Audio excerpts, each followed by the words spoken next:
Subscribe now and press the bell icon. Never miss an update. ನಮಸ್ಕಾರ ಗುರುಗಳೇ. ನಮಸ್ತೆ. ನಮಸ್ಕಾರ ಎಲ್ಲ ವೀಕ್ಷಕರಿಗೂ. ಹರೀಶ್ AL ಹಾಗೂ ಆಯುರ್ ಪ್ರಸಾದಯ್ಯ ಯೂಟ್ಯೂಬ್ ಚಾನಲ್ಗೆ ಸ್ವಾಗತವನ್ನು ಕೋರಿ ಸಾಕಷ್ಟು ಜನ ನನಗೆ ಸಂದೇಶ ಕಳಿಸಿದ್ದಾರೆ, ಮೆಸೇಜ್ ಕಳಿಸಿದ್ದಾರೆ. ಏನಂದರೆ ಯೂಟ್ಯೂಬಲ್ಲಿ ಕಮೆಂಟ್ ಮಾಡಿದ್ದಾರೆ ಗುರುಗಳೇ, ಸರ್ ಅಸ್ತಮಗೆ ಪರಿಹಾರ ಇದೆಯಾ? ಖಂಡಿತ ಅದು ಸಂಪೂರ್ಣವಾಗಿ ಗುಣ ಮಾಡ್ಬೋದಾ? ಖಂಡಿತವಾಗಿದೆ. ಓಕೆ. ಭಾಳಷ್ಟು ಸಲ ನಿಮಗೆ ತುಂಬ ಜನ ಕರೆ ಮಾಡಿದ್ದಾರೆ. ಖಂಡಿತವಾಗಿ. ಆದರೆ ನೀವು ಬ್ಯುಸಿ ಇರೋ ಕಾರಣ ಸಾಕಷ್ಟು ಜನದ್ದು ಕರೆ ರಿಸೀವ್ ಮಾಡೋಕ್ಕೆ ಆಗಿಲ್ಲ. ಖಂಡಿತ. ಹಾಗಾಗಿ ಪ್ರೇಕ್ಷಕರಿಗೆ ಏನು ಹೇಳ್ತೀನಿ ಅಂದರೆ, ದಯವಿಟ್ಟು ತಿಳ್ಕೊಬೇಡಿ. ಗುರುಗಳಿಗೆ ತುಂಬ ಕಾಲ್ ಬರ್ತಾರೋ ಕಾರಣ ಅವರು ರಿಸೀವ್ ಮಾಡೋದು ಕಷ್ಟ ಆಗ್ತಾ ಇದೆ. ಬಟ್ ಒಂದಲ್ಲ ಒಂದಿನ ನಿಮ್ಮ ಕರೆಗೆ ಆನ್ಸರ್ ಮಾಡ್ತಾರೆ. ಪ್ರತಿಯೊಂದು ನಂಬರ್ ಕೂಡ ಅವರು ಬರೆದಿಟ್ಕೊಂಡಿದ್ದಾರೆ. ಸೊ ದಯವಿಟ್ಟು ವೆಯ್ಟ್ ಮಾಡಿ, ಅಥವಾ ಎಮರ್ಜೆನ್ಸಿ ಇತ್ತು ಅಂದರೆ ನನಗಾದ್ರೂ ನೀವು ಕರೆ ಮಾಡ್ಬೋದು.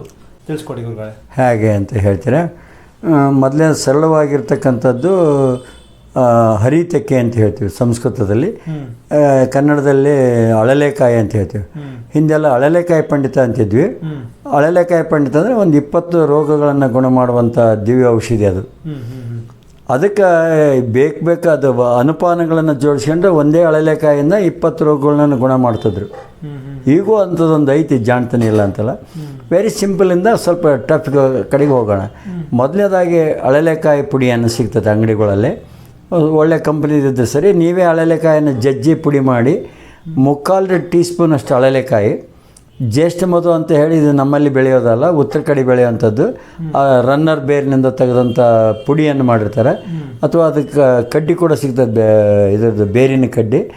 ಅದನ್ನು ನೀವು ತಂದು ಕುಟ್ಟಿ ಪುಡಿ ಮಾಡಿದರೆ ಅದು 3/4 ಚಮಚೆ, ಅದು 1/4 ಚಮಚೆ ಹಾಕಿ, ಎರಡನ್ನೂ ಕೂಡ ನಸುಬೆಚ್ಚ ನೀರಿನಾಗ ಅಥವಾ ಸ್ವಲ್ಪ ಕುಡಿಯುವಂಥ ನೀರಿಗೆ ಹಾಕಿ ಎರಡೂ ಸೇರಿಸಿ, ಅಂದರೆ 3/4 ಚಮಚೆ 1/4 ಚಮಚ ಸೇರಿಸಿ ನೀವು ಅದನ್ನು ಕದಡಿ ಕುಡಿದು ಮೇಲೆ ಸ್ವಲ್ಪ ಬಿಸಿನೀರು ಕುಡಿದ್ರೆ, ಅವಾಗ ದಿನಕ್ಕೆ 2 ಆವರ್ತಿ, ಬೆಳಗ್ಗೆ ಮತ್ತು ರಾತ್ರಿ. ಬೆಳಗ್ಗೆ ಊಟಕ್ಕೆ ತಿಂಡಿಗಿಂತ ಮುಂಚೆ, ರಾತ್ರಿ ಊಟ ಆದಮೇಲೆ ನೀವು ತಗೊಂಡು, ಅದ್ರ ಜೊತೆಗೆ ನಿಮಗೆ ಎಷ್ಟೇ ವರ್ಷದ ಅಸ್ತಮ ಇದ್ದರೆ, ಎಷ್ಟೇ ವರ್ಷದ ದಮ್ ಇದ್ದರೆ, ಎಷ್ಟೇ ವರ್ಷದ ಆಯಾಸ ಇದ್ದರೆ, ಎಷ್ಟೇ ವರ್ಷದ ರೆಸ್ಪಿರೇಟರಿ ಪ್ರಾಬ್ಲಮ್ ಇದ್ದರೆ, ಇದೆಲ್ಲನೂ ಗುಣ ಮಾಡುವಂಥದ್ದು ತುಂಬ ಸರಳವಾಗಿರ್ತಕ್ಕಂಥದ್ದು. ಕೆಮ್ಮು ಕೂಡ ಖಂಡಿತವಾಗಿ, ಕೆಮ್ಮು, ದಮ್ಮು, ನೆಗಡಿ, ಶೀತ, ಜ್ವರ ಇವೆಲ್ಲವನ್ನು ಗುಣ ಮಾಡುವಂಥ ಒಂದು ಶಕ್ತಿ ಇದೆ. ಹಾಗೆ ಇದನ್ನು 4 ದಿನ ತಪ್ಪಿರ 5 ದಿವಸ ತೊಗೊಂಡ್ರಾಯ್ತು. ಅಥವಾ ಇನ್ನೊಂದು ಸ್ವಲ್ಪ ಮುಂದೆ ತೊಗೊಂಡ್ರೆ ಏನು ಕೆಟ್ಟದ್ದಾಗಲ್ಲ. ದಿನವೇ ತೊಗೊಳ್ತಾ ಇರೋದೇನು ಬೇಕಾಗಲ್ಲ, ಲೈಫ್ ಲಾಂಗ್ ತೊಗೊಳೋದು ಬೇಕಾಗಿಲ್ಲ.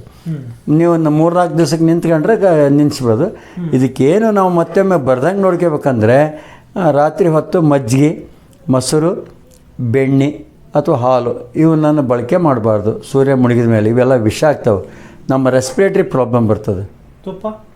ತುಪ್ಪ ಬಳಸ್ಬೋದು.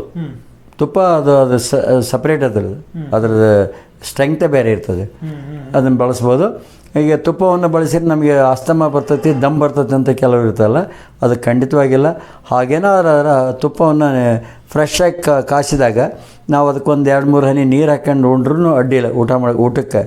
ಅಥವಾ ಅದು ಏನೋ ಸಾಧ್ಯ ಇಲ್ಲ ಅಂದರೆ ಕೊನೆಗೆ ಸಣ್ಣ ಶುಂಠಿ ಪುಡಿನೋ ಅಥವಾ ಯಾವುದಾದ್ರು ಒಂದು ಮೆಣಸಿನ ತುಂಡು ಹಾಕ್ಕೊಂಡು ನಾವು ತುಪ್ಪ ತಿಂದಾಗ ನಮಗೆ ನೆಗಡಿ, ಕೆಮ್ಮು ಏನೂ ಆಗೋದಿಲ್ಲ, ಜ್ವರ ಬರೋದಿಲ್ಲ.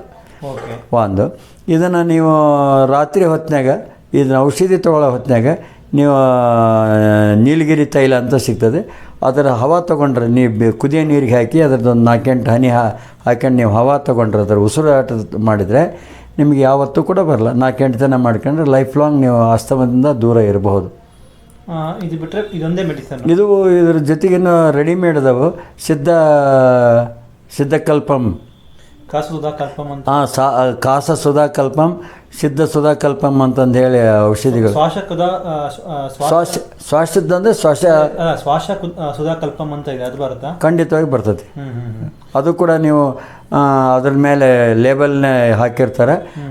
ಅದನ್ನು ನೀವು ಆ ರೀತಿ ಬಳಸ್ಕೊಂಡಾಗ ಕೂಡ ಇಲ್ಲಿ ಎಲ್ಲದಕ್ಕೂ ಕೂಡ ರಾತ್ರಿ ಹೊತ್ತಿನಾಗ ಎಳ್ನೀರು ಕುಡಿಬಾರ್ದು, ಹಾಲು ಮೊಸರು ಮಜ್ಜಿಗೆಯನ್ನು ತಿನ್ನಬಾರ್ದು. ಸಾಧ್ಯವಾದಷ್ಟು ಮಟ್ಟಿಗೆ ನೀವು ಕಿವಿಯನ್ನು, ತಲೆಯನ್ನು ಬೆಚ್ಚಗಿಟ್ಕೋಬೇಕು, ಕಾಲನ್ನು ಬೆಚ್ಚಗಿಟ್ಕೊಂಡು ಮಲಗಬೇಕು. ಇವೆಲ್ಲ ಮಾಡೋದ್ರಿಂದ ನಿಮಗೆ ಅಸ್ತಮ ಬರೋದಿಲ್ಲ. ಅಸ್ತಮ ಬಗ್ಗೆ ಇಷ್ಟೇ ಅಲ್ಲ ಮಾಹಿತಿ? ಅಲ್ಲ, ಇನ್ನೂ ಬೇಕಾದಷ್ಟು 100 ಔಷಧಿಗಳಿದಾವೆ. ಅವಶ್ಯಕತೆ ಇಷ್ಟಾದ್ರೆ ಸಾಕು, ಇನ್ನೇನು ಬೇಕಾಗಿಲ್ಲ. ಹೆಚ್ಚಿನ ಮಾಹಿತಿಗೆ ನಿಮಗೆ ಕರೆ ಮಾಡ್ಬೋದು. ಖಂಡಿತವಾಗಿ ನನ್ನ ಯೂಟ್ಯೂಬ್ ಚಾನಲ್ನಲ್ಲಿ ಆಯುರ್ಪ್ರಸಾದ ಅಂತಂದು ಹೇಳಿದೆಯಲ್ಲ, ನೀವು ಚಾನಲ್ಗೆ ಸಬ್ಸ್ಕ್ರೈಬ್ ಆಗಿದ್ರೆ ಆಗಲಿ, ಆಗದಿದ್ದರೂ ನೀವು ಅದನ್ನು ಹೊಡೆದಾಗ ನಾನು ನಿಮಗೆ ಹತ್ತಿರ ಸಿಗ್ತೇನೆ. ನೀವು ಇನ್ನೂ ಪರಿಹಾರ ಮಾಡ್ಕೋಬೋದು ಏನಾದ್ರು ಸಂಶಯ. ತುಂಬ ಧನ್ಯವಾದಗಳು. ನಮಸ್ತೆ ನಮಸ್ತೆ. Subscribe now and press the bell icon. Never miss an update.